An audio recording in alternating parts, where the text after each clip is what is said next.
1977년도 미국에서 이런 일이 있었다 그래요. 한 사람이 길을 건너다가 자동차에 치입니다. 그런데 치인 사람이 벌떡 일어나서 자기의 몸과 팔다리를 움직여 보아도 별다른 지장이 없는 거예요. 그래서 계속 길을 갑니다. 그것을 본 한 사람이 옆에서 자문을 하는데, 당신 참 좋은 기회를 놓쳤다. 그냥 누워서 아픈 척하고 병원에 가면 많은 보상금을 탈 수 있을 텐데 그대로 가면 어떻게 하는가 라고 이야기하니까, 이 사람이 이야기를 가만 들어보니까 그 말도 맞겠다 싶어서 다시 자동차 앞에 눕습니다. 그런데 운전자가 이를 못 보고 계속 운전을 해 가는 바람에 그 사람이 그 자리에서 사망하였다라고 하는 이야기가 있습니다. 여러분들, 이 이야기를 들으면 무슨 생각이 드시나요? 그야말로 뭔가 이야기하려고 하다가도 할 말을 잃어버리는 그런 경우라고 이야기할 수 있습니다. 이처럼 할 말이 없다라고 하는 것은 일어난 일이 너무나도 비상식적이고 너무나도 우리의 상상을 초월하는 일이기 때문에 할 말을 잃는 경우가 대부분입니다. 어느 정도를 벗어나서 너무 그 정도가 심하면 내가 할 말이 없다라고 이야기를 하는 거예요. 이야기를 해도 변화가 없습니다. 아무리 잔소리를 해도 아무런 변화가 없을 때 내가 너에게 이야기해서 뭐 하겠느냐라고 하면서 할 말이 없다라고 이야기를 합니다. 그런데 이 할 말이 없다라고 하는 표현은 이처럼 어이없는 경우를 의미하는 경우도 있지만 반대의 경우의 의미도 담고 있다는 것을 우리가 잘 알고 있습니다. 뭔가 잔소리를 하려고 해도 잔소리에 거리가 없는 거예요. 모든 일들을 완벽하게 해놓았습니다. 일 처리해 놓은 모든 과정이 내 마음에 들어요. 그러면 무엇을 더 말하겠습니까? 참 수고했다. 네가 한 모든 것이 완벽하다라고 하는 것을 인정하면서 이제껏 했던 대로 계속해라 라고 하는 격려의 한마디면 된다라고 하는 것을 우리는 잘 알고 있습니다. 이처럼 할 말이 없다라고 하는 것은 너무나도 어이없는 상식에서 어긋난 경우도 이야기하지만 긍정적인 개념의 의미로 모든 것을 완벽하게 감당하고 있기 때문에 더 할 말이 없다라고 하는 의미로도 사용되어진다는 것입니다. 그런데 오늘 서신을 받고 있는 데살로니가 교회는 이런 긍정적인 의미로 할 말이 없는 교회의 모습을 우리에게 보여주고 있습니다. 오늘 본문은 사도 바울이 데살로니가 교회에 보낸 두 번째 편지의 내용입니다. 데살로니가 교회가 어떤 교회인가 라고 하는 것은 사도행전 17장에 보면 그 교회의 모습들이 건립되는 모든 과정에서부터 교회에 일어난 모든 일들이 사도행전 17장에는 자세히 기록되어지고 있습니다. 이 데살로니가 교회는 사도 바울이 무척이나 사랑하였던 교회였습니다. 여러 가지 어려움이 있었지만 그 어려움 속에서도 하나님의 사랑을 이루고 그 어려움 속에서도 하나님의 말씀으로 행하는 믿음의 아름다움을 보였던 교회가 오늘의 서신을 받고 있는 데살로니가 교회입니다. 그런데 이 데살로니가 교회 밖 사람들은 이 교회를 얼마나 핍박하였는지 몰라요.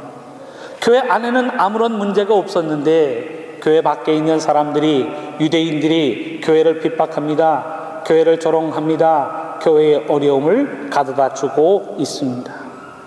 그래서 교회 밖에 있었던 사람들이 얼마나 극성스러운 모습으로 이 데살로니가 교회를 핍박하였는가라고 하는 내용이 데살로니가 전서 사도행전 17장에는 기록되어져 있습니다. 사도행전 17장 5절과 6절의 말씀을 제가 표준 세번역으로 봉독해 드립니다. 그러나 유대 사람들은 시기하여 거리에 불량배들을 끌어 모아다가 패거리를 지어서 시내의 소요를 일으키고 야손의 집을 습격하였다. 그리고 바울 일행을 끌어다가 군중 앞에 세우려고 찾았다. 그러나 그들을 찾지 못하고 야손과 신도 몇 사람을 시청 관원에게 끌고 가서 큰 소리로 외쳤다. 세상을 소란하게 한 사람들이 여기도 나타났습니다. 그러니까 끈질기게 유대인들은 이 데살로니가 교회를 핍박하고 있습니다. 얼마나 폭력적인 모습으로 교회를 핍박하고 방해하고 교회를 조롱하였는지 모릅니다. 이들의 행패는 계속해서 나타나고 있는데 사도 바울이 너무나도 핍박이 심해서 데살로니가 떠나서 베레아 지역에 옮겼을 때에도 베레아까지 따라와서 괴롭혔던 사람이 곧 데살로니가에 살던 유대인들이었습니다. 이 베레아 지역은 데살로니가로부터 남쪽 한 80km 떨어진 곳이었는데 유대인들은 거기까지 따라와서 사도 바울과 또한 동료들을 괴롭히면서 믿음의 방해를 하였던 것입니다. 사도행전 17장 3절에는 이렇게 기록되어져 있습니다. 데살로니가의 유대 사람들은 사울이 베레아에서도 하나님의 말씀을 전하는 것을 알고서 거기에도 가서 무리를 선동하여 소동을 벌였다라는 말씀은 기록하고 있습니다. 그러니까 데살로니가에 있는 유대인들은 그야말로 끈질기게 교회를 괴롭혔던 그런 모습을 보이고 있습니다. 자신들이 할 수 있는 모든 수단과 방법을 다 동원해서 교회를 핍박하고 교회를 괴롭히고 사도들을 잡아다가 처형하려고 하였던 교회가 곧 베레아 교회의 배경이 되고 있는 것입니다. 그냥 한 번 괴롭힌 것으로 끝나는 것이 아니에요.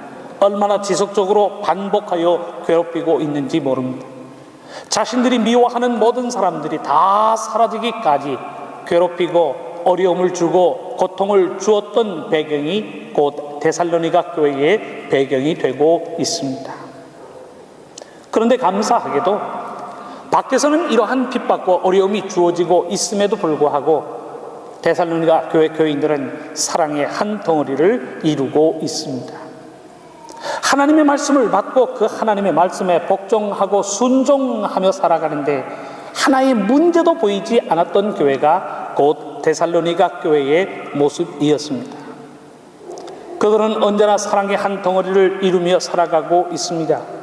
사도 바울이 증거한 복음의 비밀에서 떠나지 않고 있습니다. 예수 그리스도의 부활을 믿고 임박한 종말 의식을 가지고 함께 나누고 함께 베풀면서 사랑의 한 덩어리를 이루며 살아가고 있습니다. 데살로니가 교회에서부터 소식이 들려올 때는 나쁜 소식이 하나도 없어요. 언제나 좋은 소식이, 언제나 아름다운 소식입니다.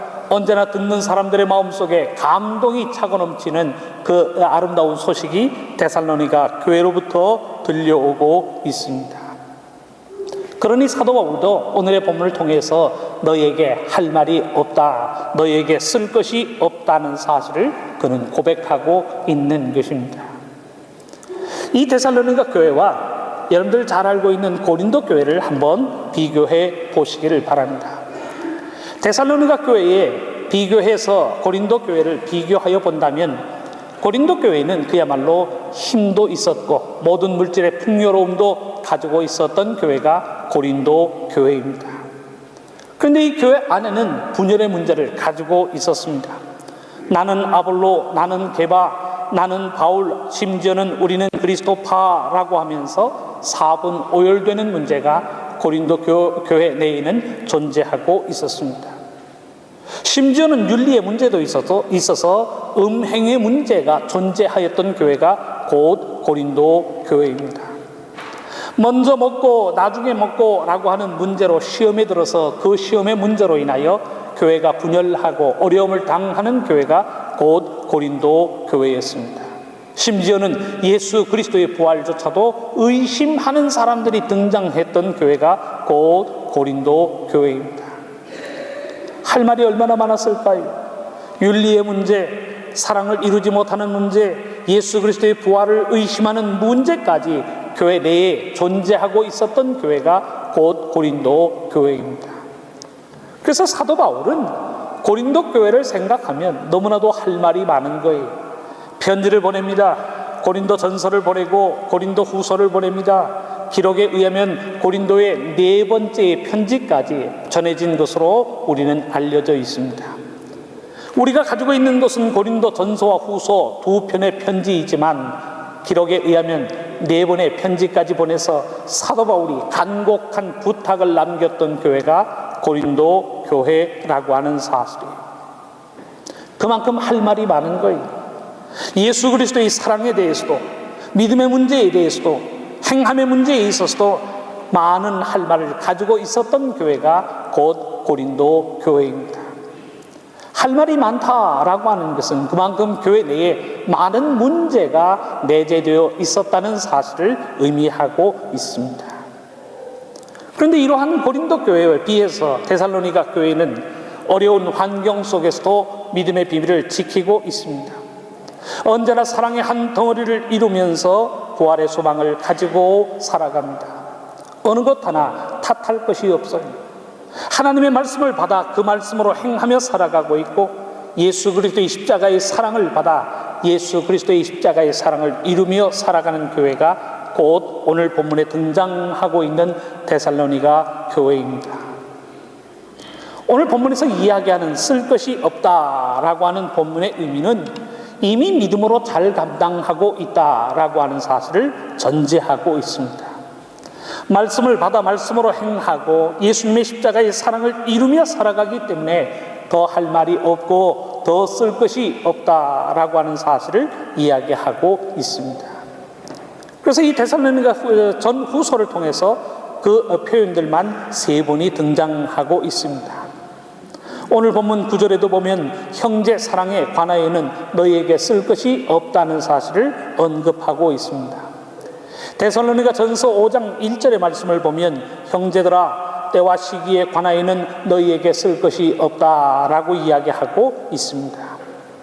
데살로니가 전서 1장 8절에서는 또한 이런 고백을 합니다.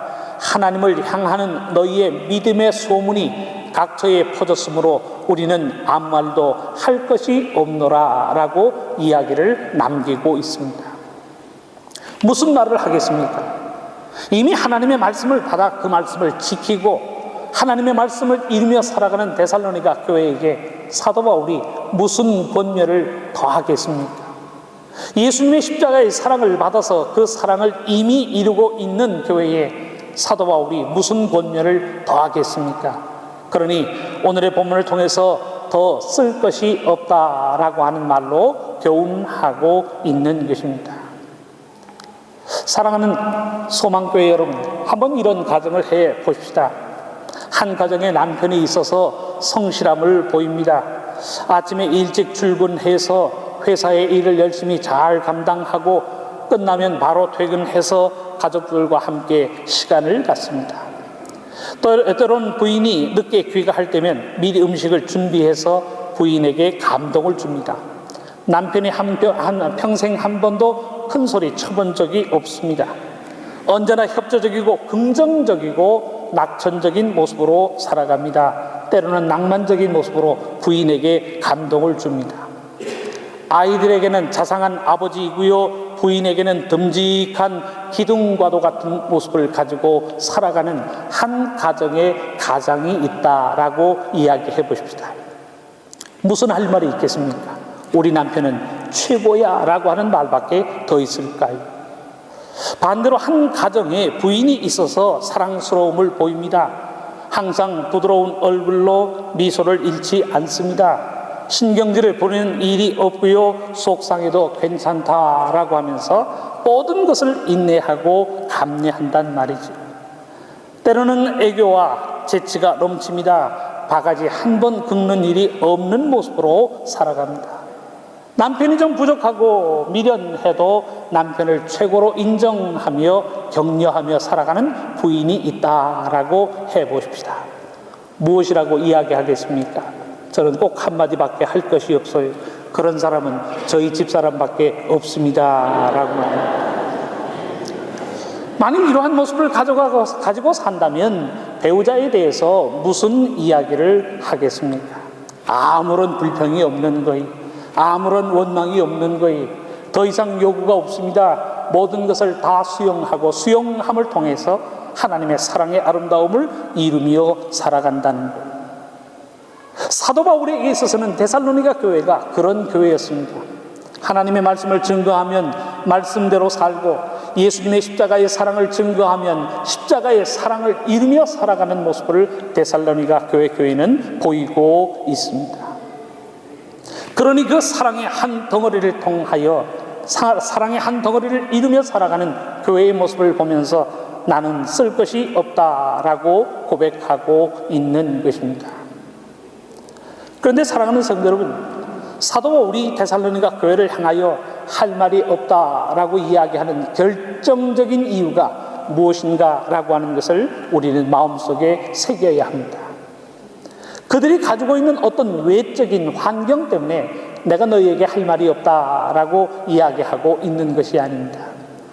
데살로니가 교인들이 얼마나 철두철미하게 하나님의 사랑을 이루고 있는가, 그 사랑의 이유 때문에 할 말이 없다라고 하는 사실을 고백하고 있습니다. 본문 4장 9절은 이렇게 고백합니다. 형제 사랑에 관하여는 너희에게 쓸 것이 없으므로 너희들 자신이 하나님의 가르치심을 받아 서로 사랑함이라 라고 말씀은 기록하고 있습니다. 교회가 거대하게 성장해서 대형교회를 이루었기 때문에 성장에 대하여는 할 말이 없다라고 이야기하는 것이 아닙니다. 재정적으로 풍족히 차고 넘치기 때문에 재정에 대해서는 내가 할 말이 없다라고 이야기하고 있는 것이 아닙니다. 데살로니가 교회가 가지고 있는 그 모습 속에서 교회의 본질이 무엇인가라고 하는 그 교회의 본질된 모습을 이루며 살아가기에 너희에게 쓸 것이 없다라고 이야기하고 있는 것입니다. 사도 바울의 관심이 무엇인가요? 하나님의 교회가 하나님의 사랑을 이루며 살아간다라고 하는 것이 사도 바울에 있어서의 최대의 관심이었습니다. 고린도 교회를 향해서 바라고 있는 내용도 무엇인가요? 하나님의 사랑을 이루라라고 하는 것을 바라고 있는 것 아니겠습니까? 그런데 이 데살로니가 교회가 하나님의 사랑을 이루며 살아갑니다. 그 어떤 것을 이룬 것이 아니라 하나님의 사랑으로 하나 되어서 교제하고 자비를 베풀고 긍휼을 베풀며 서로 격려하는 모습을 통하여 하나님의 사랑을 이루며 살아가고 있습니다. 교회가 교회되게 하는 본질인 하나님의 사랑을 이루며 살아가고 있으니 사도 바울은 고린도 이 데살로니가 교회를 향하여 더할 말의 필요성을 느끼지 못하였던 것입니다. 사랑하는 성도 여러분, 우리가 하나님을 믿고 섬기는 하나님의 자녀라고 하면서도 사랑을 이룰 수 없다면 우리는 아무것도 아닙니다. 우리가 거대한 교회의 조직을 이루고 있다라고 할지라도 하나님의 사랑을 우리의 삶에서 찾아볼 수 없다면 우리는 아무것도 이루지 못한 사람이라고 이야기할 수 있습니다. 한 사람이 모여도 두 사람이 모여도 하나님의 사랑을 이룰 수 있다면 그 모임을 통하여 교회가 교회되게 하는 본질을 가지고 있다는 사실을 우리는 기억해야 합니다. 그런데 데살로니가 교회는 그것을 가지고 있었어요. 교회가 교회되게 하는 본질, 곧 하나님의 사랑을 이루는 삶에 있어서 하나됨의 모습을 보이고 있습니다. 하나님의 사랑을 깨닫고 하나님의 사랑을 이루며 살아갑니다. 그 하나님의 사랑으로 인하여 내가 너희에게 쓸 것이 없다라고 하는 고백을 사도 바울은 남기고 있는 것입니다. 사랑하는 성도 여러분, 그렇다면 우리가 어떻게 하나님의 사랑을 이룰 수 있을까요? 어떤 사람은 사랑에 대하여 이런 정의를 합니다. 때문에 사랑한다면 이는 세상적인 사랑입니다. 그럼에도 불구하고 하나님의 사랑을 이룬다면 이는 하나님의 사랑입니다 라고 이야기를 하였습니다. 정말로 맞는 이야기라고 생각을 해요. 때문에 얼마나 이유가 많을까요? 내 여자친구는 예쁘기 때문에 내가 사랑합니다. 똑똑하기 때문에 내가 사랑합니다. 나와 성격이 잘 맞기 때문에 사랑합니다. 그 이유를 찾는다면 할 말이 많을 거예요. 그러나 그럼에도 불구하고 라고 하는 것은 앞에 나오는 이유를 찾아볼 수가 없습니다.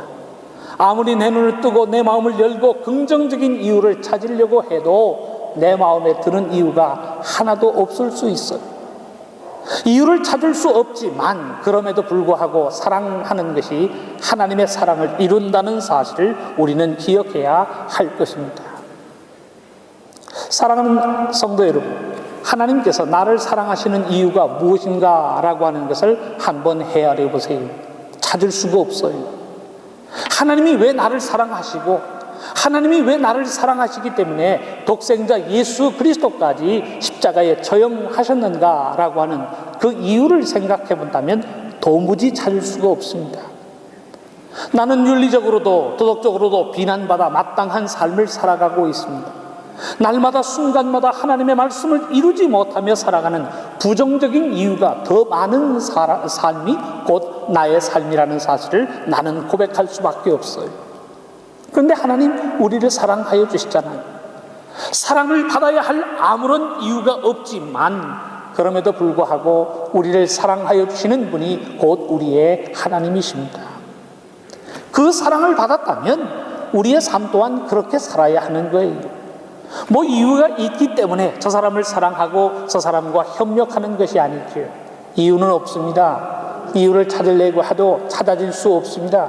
아무리 생각해봐도 내가 저 사람을 사랑하고 저 사람을 이해하고 저 사람을 수용해야 할 이유가 없습니다. 그런데 그럼에도 불구하고 사랑하며 하나님의 사랑을 이루며 살아가는 것입니다. 내게는 도움이 되지 않고 방해만 됩니다. 그럼에도 불구하고 하나님의 사랑을 이루며 살아간다. 항상 저 사람만 만나면 나는 손해만 볼 뿐이지 내게 이익을 가져다 준 적이 한 번도 없습니다. 그럼에도 불구하고 하나님의 사랑을 이루며 살아갑니다. 내가 저 사람을 만나면 얼마나 피곤한지 몰라요. 그럼에도 불구하고 하나님의 사랑을 이루며 살아가는 것입니다. 성령이 우리에게 보여주고 있는 사랑의 모습은 이유가 있기 때문에 사랑하는 것이 아니에요. 나를 괴롭히고 나를 핍박하고 늘 나에 대해서 원망하고 불평하는 대상이지만 예수 그리스도의 사랑으로 그를 끌어안는 것이 십자가의 사랑이요 성경적인 사랑이라는 사실을 우리에게 가르치고 있습니다. 데살로니가 교회가 그런 사랑을 이루며 살아갑니다. 많은 유대인들의 핍박이 있었고 어려움이 있었지만 그들은 말씀을 놓치지 않고 있습니다. 유대인들의 핍박 속에서도 사랑의 아름다움을 이루며 살아갑니다. 그러니 사도 바울은 데살로니가 후서 1장 3절을 통하여 이렇게 고백하고 있습니다. 사랑이 차고 넘치는 데살로니가 교회라고 하는 사실을 사도 바울은 언제나 고백하고 있었던 것입니다. 사랑하는 소망교회 여러분, 많은 사람들이 이 교회를 생각하고 이 교회를 이야기할 때 할 말이 없는 그런 교회가 될 수 있기를 바랍니다. 벨린 소망교회에서 이런 문제가 생겼대라고 하는 여러 가지 구설수에 오르는 교회가 아니라 하나님의 사랑을 이루어서 그 교회에 대해서는 불평할 것이 없는, 더 바랄 것이 없는 그 완벽한 교회의 아름다움을 이룰 수 있는 벨린 소망교회가 될 수 있기를 바랍니다. 특별히 오늘 임직을 하는 두 장로님에게도 당부해 봅니다. 장로님의 모습을 감당할 때 더 이상 할 말이 없는 장로님들이 되실 수 있기를 바랍니다. 이미 하나님께서 우리에게 말씀을 주셨고 이미 십자가의 사랑이 무엇인가라고 하는 것을 우리는 마음속에 깨달아 알고 있습니다. 깨달아 알고 있는 그 십자가의 사랑을 이루는 장로님이 되실 수 있기를 바랍니다. 십자가의 사랑을 이루는 우리 모든 교회의 성도님들이 되실 수 있기를 바랍니다. 더 말할 나위 없는 그 아름다운 교회의 모습을 이루어서 예수님이 이 땅에 다시 오시는 그날에 칭찬받는 교회, 하나님의 진정한 교회로 인정받는 아름다운 교회의 모습을 이루는 우리 모두의 삶이 될 수 있기를 주님의 이름으로 축원합니다. 기도하겠습니다. 사랑머니 하나님 감사합니다. 하나님의 귀한 사랑으로 우리의 삶을 지켜주시고 인도하여 주시니 너무나도 감사합니다. 우리의 걸음걸음 하나님께서 인도하여 주셔서 말씀을 부여잡는 교회 되게 하여 주시고 예수님의 사랑의 덩어리를 이루는 하나님의 교회 되게 하여 주옵소서. 오늘의 이 예배를 통해서 임직식을 통해서 믿음의 큰 성장을 이룰 수 있는 하나님의 교회로 주님께서 세워 주옵소서. 우리 주님 예수님의 이름으로 기도합니다. 아멘.